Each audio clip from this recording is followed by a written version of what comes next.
Welcome back to the last and final hour of the Lunchbox Live. Always with me, your lunch buddy, Abby G. And as promised, I have another sweet treat for you guys. So you should stay tuned. I mean, you really should stay tuned because this treat is coming in after a few tunes. You're listening to 91.5 and 102.5 Radio Red. And that was Rudimental and Khalid, All I Know. And this is still Lunchbox Live with Abby G. And all I know is that I have got another treat for you. Yes, another sweet treat for you because we have got Kitana in the house. Come say hi. Hey, y'all. How you doing? Yes, Kitana is actually a movement coach, right? Yes. Yes, and would you tell us a bit something about yourself?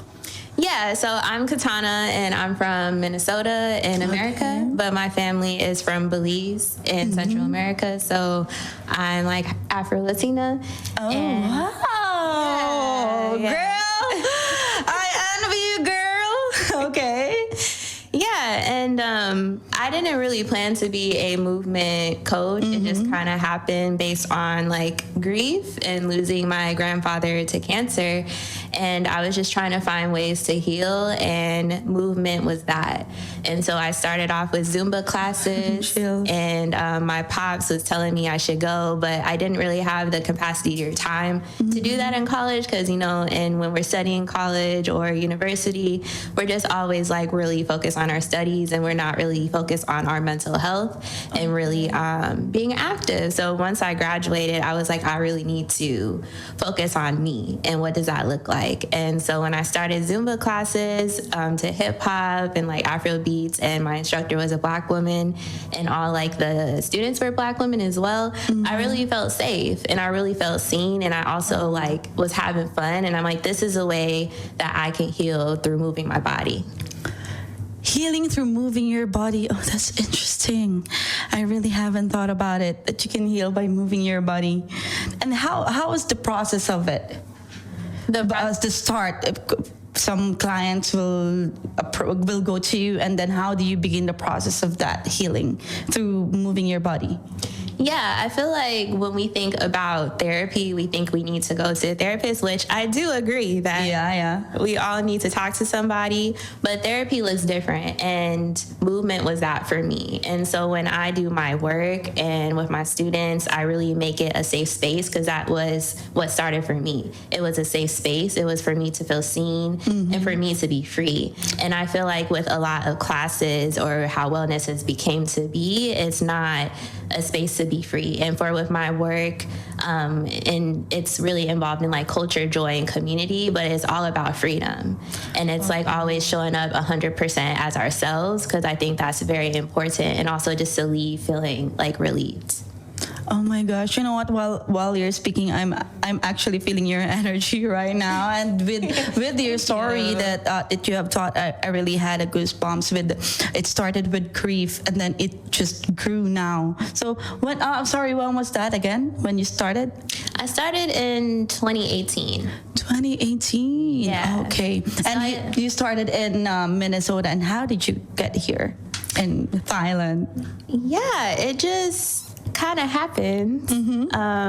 When I started Zumba, it was just more as a student. Okay. And it was never to just become an instructor. It was just more like, okay, hey, I'm going to these classes. Okay. I'm feeling fun. And then as soon as like I seen the power of it, of movement, and how it made me feel, I was like, I can do this too. And when I became an instructor in 2019, that's when just like things just popped off. And I really enjoyed being creative in my routines, and just really was feeling really good that I was making a space for also Black and brown women to move their bodies. And with yoga, I never thought I was going to become a yoga instructor. Like that was never a thing that I thought, because I was working in education. And so fast forward, I feel like my life has really been trajectory of who has been in my life and my mentors, and really pushing me to see beyond myself. And whether it's like, oh, you should become a Zumba instructor, oh, you should do yoga. And so when I started with my journey with yoga and wellness, I really thought like this could be bigger than me, and it is bigger than me. And just with my efforts in Minnesota, it was a lot of like social justice activism with movement, especially in times where it was an unrest and people were really feeling unsettled. And I made those spaces for people to feel safe. And so with Thailand, it wasn't planned at all. I took everything in Thailand is never planned. I took a year for myself because there was a moment in my movement where I felt like I needed time for myself. And I think as like a healer, and when you're doing a lot of services that are people facing, we don't take the time to be like, what do we want and what do we need? And in Minnesota, I was giving out a lot of that energy. And so in a time, I went through a breakup and I was like, I don't need to be here anymore. And I was like, I did everything that I feel like I wanted to do or could have done in Minnesota, where I feel like I can do this in a different country. And I took a year off. I traveled the world. I seen like 12 different countries. Like started in. Like, where have you been? What are those countries?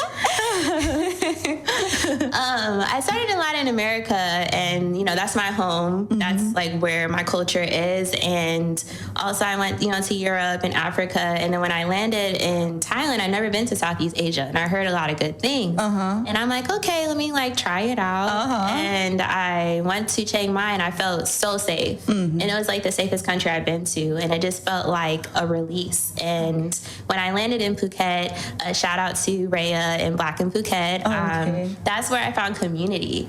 And from that, I was like, okay, this is like completely opposite of what I'm used to. Like Minnesota, it's like snowing 8 months out of the year. There's no islands. There's just lakes. There's just lakes. And so here, it was just completely different. And for me, in my growth, I really had to be outside my comfort zone. And I felt like Thailand was that. And when I found community here, I was like, okay, this is a place that I see not only just to grow as a person in mental health, and also because it's really big with fitness. And I'm like, okay, this is a place where I can actually take care of myself, and then also see where movement can take me. So I landed in Phuket, Thailand. Thailand is indeed blessed to have you in here. I think a lot of people will be excited for you to share your movement energy and healing process through movement. All right, and that's just a bit about Kitana. I'm so sorry for that.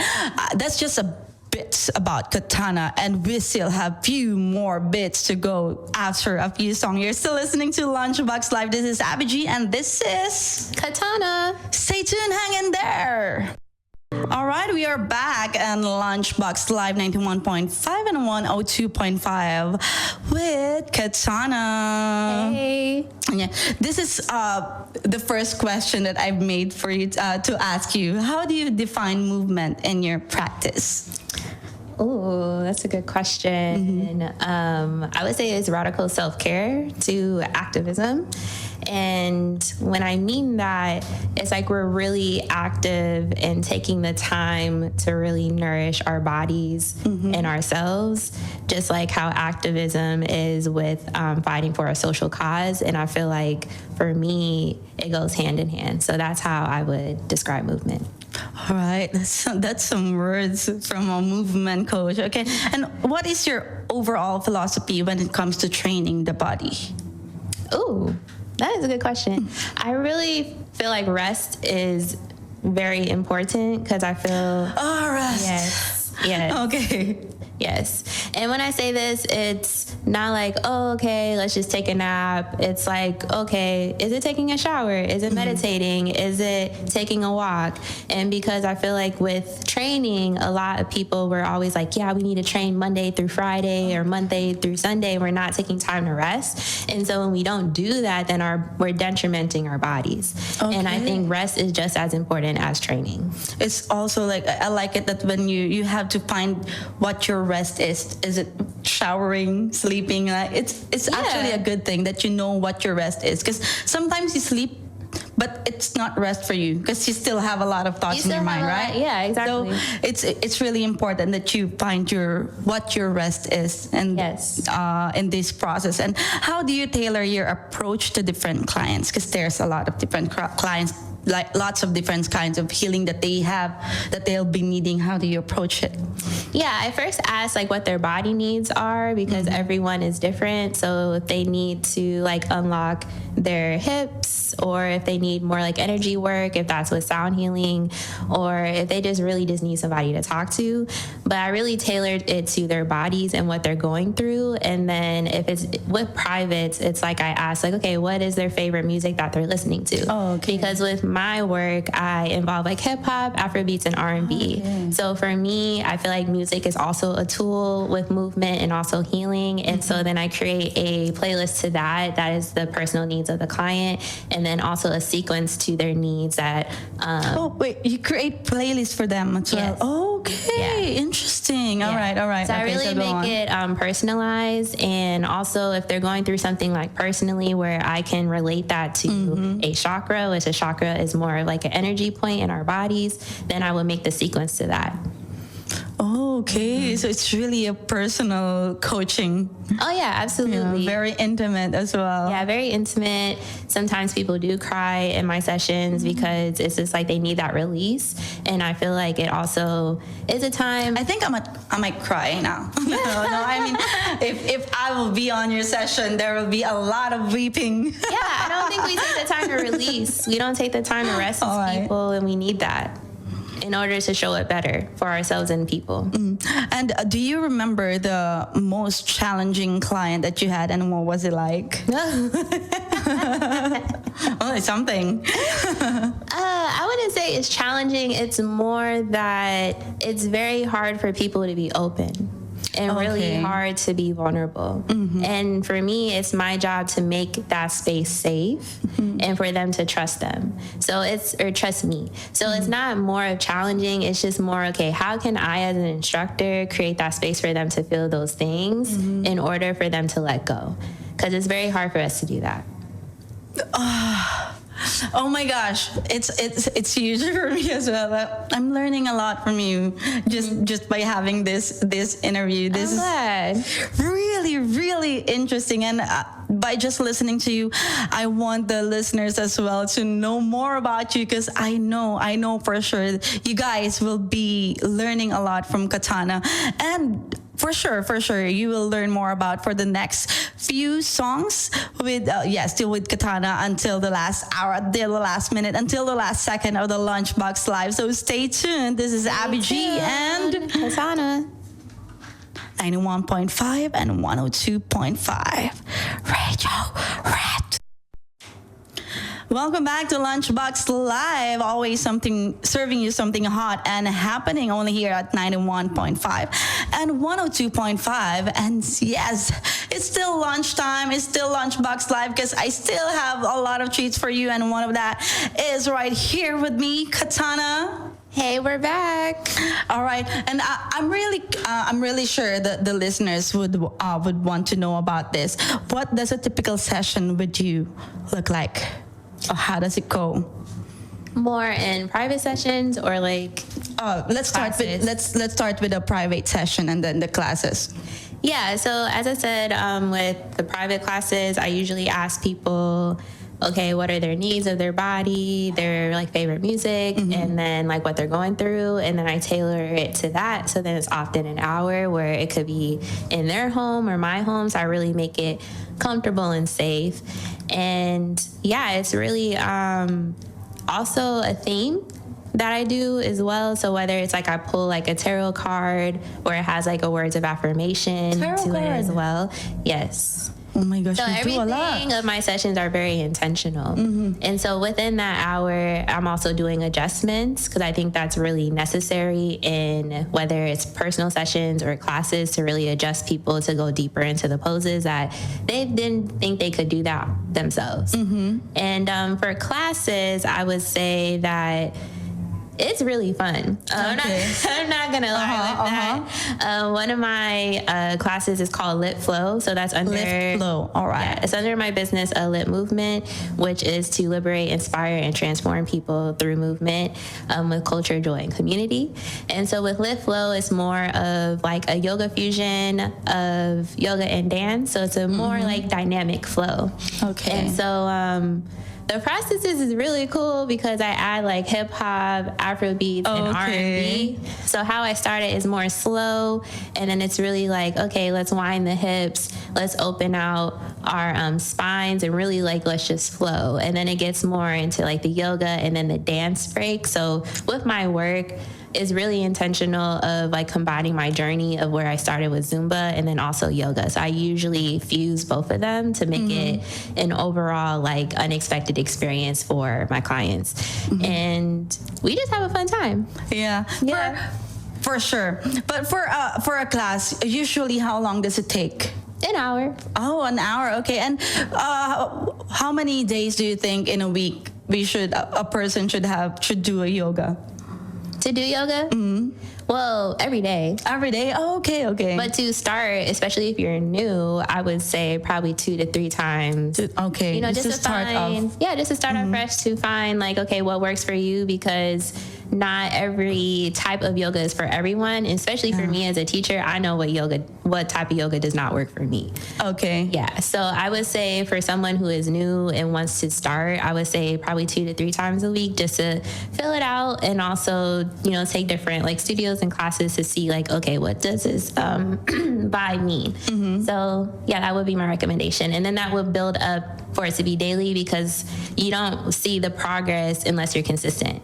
Okay. And how do you keep your clients engaged and motivated? Because for sure, at first they will do it 2 to 3 times, and then they will do it daily. How do they keep? Do you keep them motivated and engaged with doing it? It's my vibe.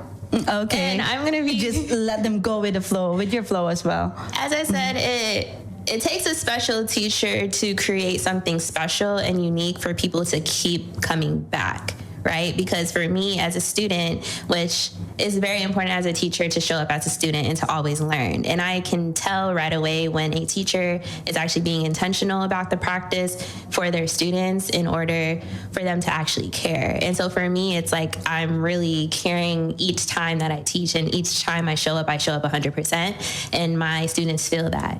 And every time when they walk away, they are the most happiest people. Even if my practice is not always 100% and I mix my left and rights, it's the intention behind it. And so that's what keeps people coming back, is what I create in the spaces that make them feel really like joyful. It's you who keep them engaged and motivated. Yeah. Okay, so that's why I'm gonna take Kitana now home. and it's also letting the ego go of yoga. I feel like what yoga or dance or just wellness period, it's like what it's been created is not what it's supposed to be.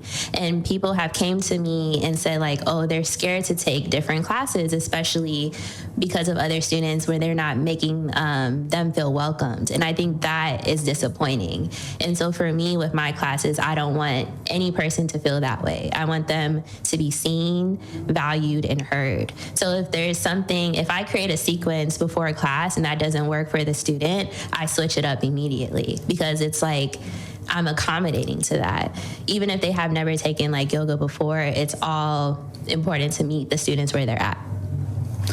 Oh my gosh, let's do yoga now. Come on, you guys. And for you to reach out to Kitana, because she just moved north and she can cater anywhere here in Phuket, I think, right? Yes. So just message her on her Instagram, which is? My Instagram is Kitana Holland, so Kitana, Holland like the country. And I also have my website, so you can see how you can partner with me and work with me as I'm seeking collaborations. All right. Yeah. And your website is? KatanaHolland.com. All right. And also, if for sure, our usual listeners at Radio Red, you can just head out to our Instagram account at Radio Red Phuket and see the link there from Kitana. And for sure, we will still learn more about Kitana in the next few minutes. You're still listening to 91.5 and 102.5 Lunchbox Live with Abby G and Kitana. We'll be right back. Don't go away. Oh, yes. Unfortunately, we are down to the last link of the Lunchbox Live for today. I hope I got you full. I hope I satisfied your sweet tooth with the sweet treats and snacks that I have served. And that is one for sure is Matthew, Dag, and Kitana over here. And I'm sure you'll never get enough of this woman right here. So what do we expect from you in the future or today? Oh, today. Well, I had an amazing interview. Thank you for the opportunity. And I would say for the future, I just moved to the north. So I am seeking collaborations, whether it's a gym, hotel, school. If you're really looking for something different with your wellness programming and for your clients to really feel free and at peace, I'm your girl. And so for my business is Lip Movement. And as I said, it's really to liberate, inspire, and transform people. And also at the pivot of culture, joy, and community. Because I feel like it's not just a class. Everyone comes and they leave with community. And I think that is vital and important because this journey, we can't do it by ourselves. And yeah, for today, I'm just gonna have a good lunch. Oh yeah. You will for sure. You can choose between Scusi, where we have our Neapolitan pizza and pasta. One advice I could give you is that I love their truffle Alberto pasta. That's one of my favorite. In Scusi, there's a whole new menu. So there's a lot of sweet treats for you there, and you can also choose from the warehouse. So it's up to you. You can choose. For sure, you'll have a great lunch. Yeah, I'm super excited or late lunch. Have you had your breakfast already? I had my breakfast. Oh, okay. You know, nourishing the body per usual. I'm not nourishing my body. I haven't eaten anything yet besides this coffee right here. Okay. So I should talk more to you. Yeah, you do. So I could take care of my body more. And yeah, 5 minutes to go before 2. But don't worry, I'll be back on the Drive to Red with Dan J at 3 to 5. So stay tuned. But before we leave you up, tell them your Instagram handle and Facebook or. Yes, so my Instagram handle is Kitana Holland, so Kitana Holland, HOLLAND, and my website is KatanaHolland.com. So you can see what I'm about, my vibe, and also ways you can partner with me. All right. Do you have any last words of inspiration for them? Oh, okay, that's a good one. Just or maybe some advice or a quote to leave them. This may sound cliche, but be who you are and do it anyway. So if you have a dream and you're worried about what people may think, and also you're having fear win, I would say let that all go and just do it anyway, because you just never know how you can grow as a person, and then also the lives that you can change, because oftentimes most dreams do die because of fear. So that's my last words of wisdom. All right, and that's what I'm going to leave you to as well. Words of wisdom from Kitana. Thank you so much for tuning in for today for Lunchbox Live. See you tomorrow, babes. Bye. Radio Red.